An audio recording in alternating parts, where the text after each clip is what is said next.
Hi guys! So, ngayon magpe-prepare tayo para sa gig natin na mamayang gabi. Yes. So, ayan. Nag-cream na rin ako para sa kakare-karengke kong mukha.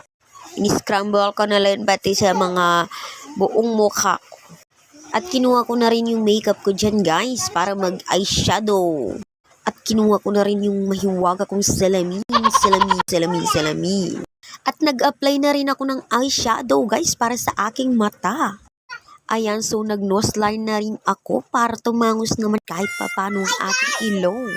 So, idiniin ko pa yan para hindi naman masyadong halata yung eyeshadow ko. Yung nose line ko pala. At sa part na yan, nag-blush na rin ako guys. Nagpa-cute pa ako dyan sa part na yan At kinuha ko na rin yung curler at mascara ko for the eyelashes. O diba guys, ang hirap maging babae no?